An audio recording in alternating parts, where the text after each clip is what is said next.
This is the weekly with Sam Marshall. Guess what? Yo, what's up? Baby, let's go.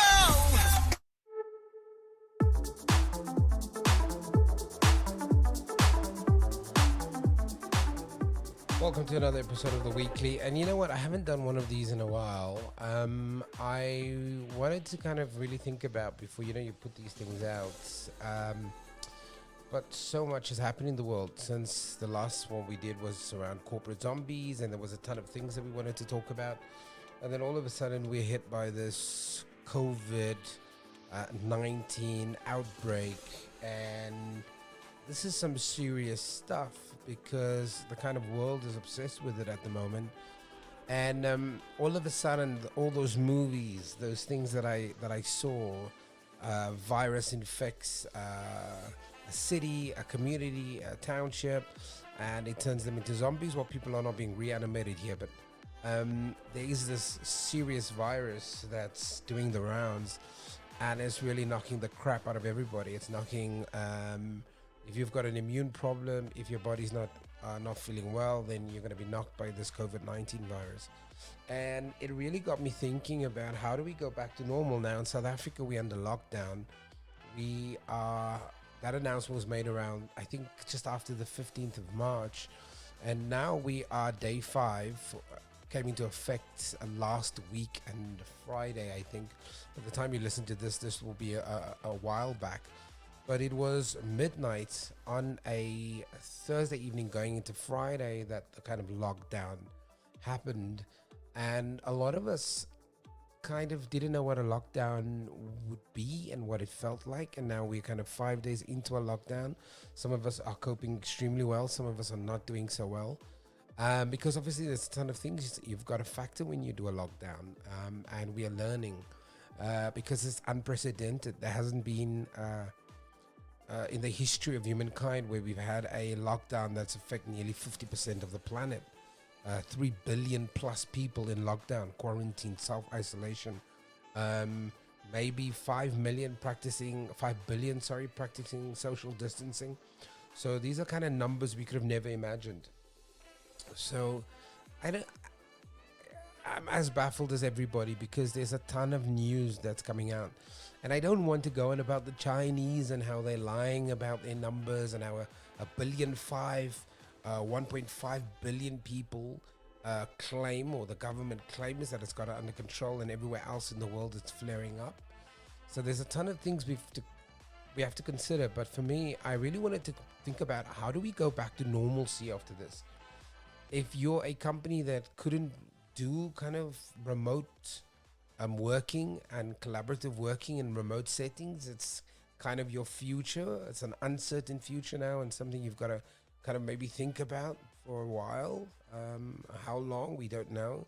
And then the question is, now that you've been able to do it, do you go back to the kind of normal working practices that have seen thousands of people clock in and clock out? Because is there a reason really to have people clock in and clock out in the traditional sense now that you've proven that people can work remotely, and you've almost by force kind of had to develop a system overnight and kind of implement it and kind of finger your way through the dark, for lack of a better word?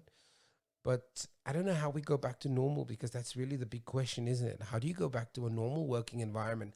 Or how do you accept normalcy from your boss after this? When your boss says you have to come in 9 to 5, when you've proven you can now work from home remotely quite well, still deliver. And are there potential benefits of maintaining this kind of system going forward? Personally, I mean, I employ people, and I'm really thinking about, do I need an office environment? They've all sorted. We've got a network system in place. They've all connected to the wonderful wide world, www. They are online, they are productive, they are delivering. And more importantly, the money that we're paying our staff now goes so much further, if you think about it. The benefits in terms of just working from home, so that money they're getting paid, where they would have allocated a massive portion to traveling, They now no longer have to allocate that portion. If you think about it, they would have cut down their amount of traveling time, the cost of that traveling. So where can they allocate that resources now? And if they are taking more of their salary home, it also means that they're a happier employee, right? Because I'm thinking about the benefits of working from home. Now, if you're used to a large environment, you're used to the hustle and bustle, you're used to being screamed at, that's going to take a lot of adjustment. But what if you enjoy working from home now? How does it change your environment? Are you allowed to continue working from home, especially since you've proven that you can do it? We've used technology more, Zoom, Microsoft Team, Skype. The list is quite long. There's a ton of these platforms that exist. They could be good or bad, but if you found a platform that works for you, how do we go back into this kind of B mentality of having to work from home? So that'll be interesting for me once we get past the COVID-19 isolation, this mandatory isolation that's been enforced by government, because I'd be quite willing to kind of have that conversation with people to see how they go back to that kind of normalcy, or is this new normal of doing business, of thinking about working smarter and maybe working from a point where your staff are a lot more happier, right? Because happiness is important in the workspace, isn't it? So I'm just wondering if it's possible. If it's possible to leave the system in place, is it possible to have happier staff? And sometimes people who want to be in the workspace can work in the workspace, but also at the same time, could we have more flexibility between having to clock in the traditional environment and working from home? So I'm really super excited in terms of what this conversation will look like after this mandatory isolation comes to an end, and what the bosses and the thinkers in the business and the strategists will have to come up with.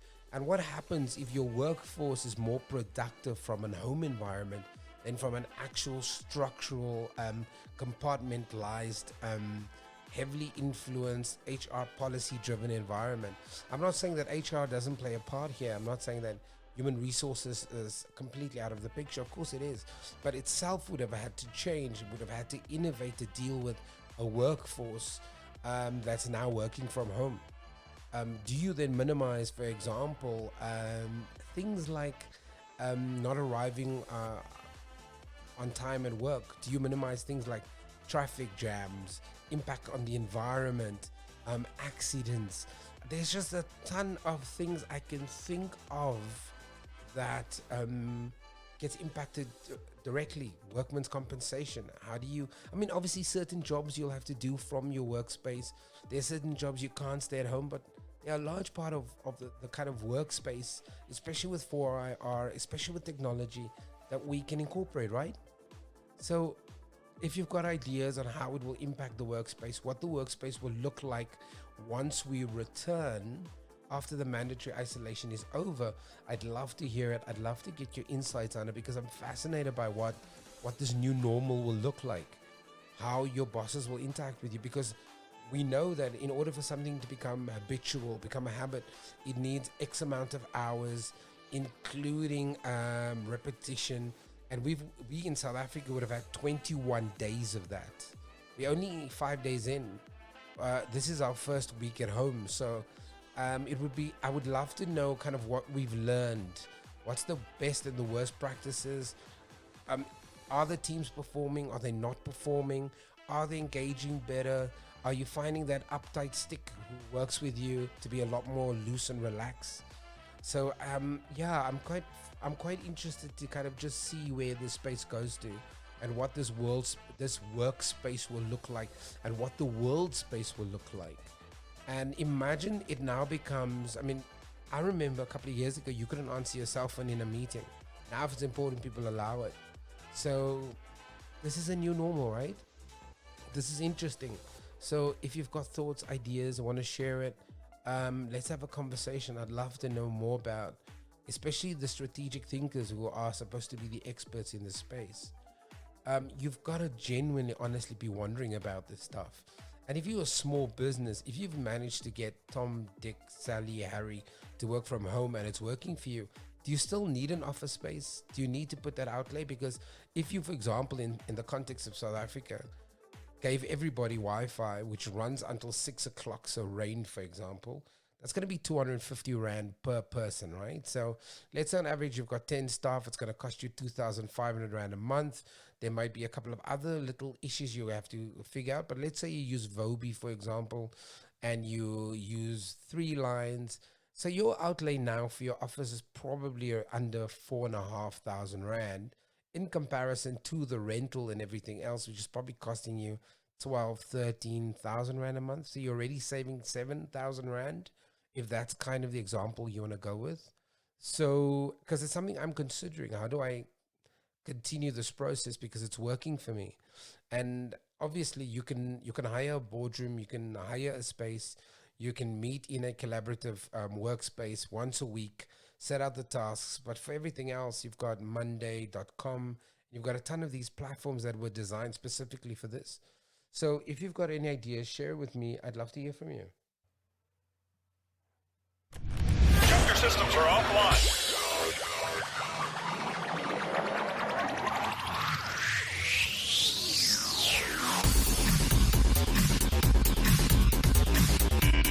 You're listening to The Weekly with Sam Marshall. And you know what? You might just learn something.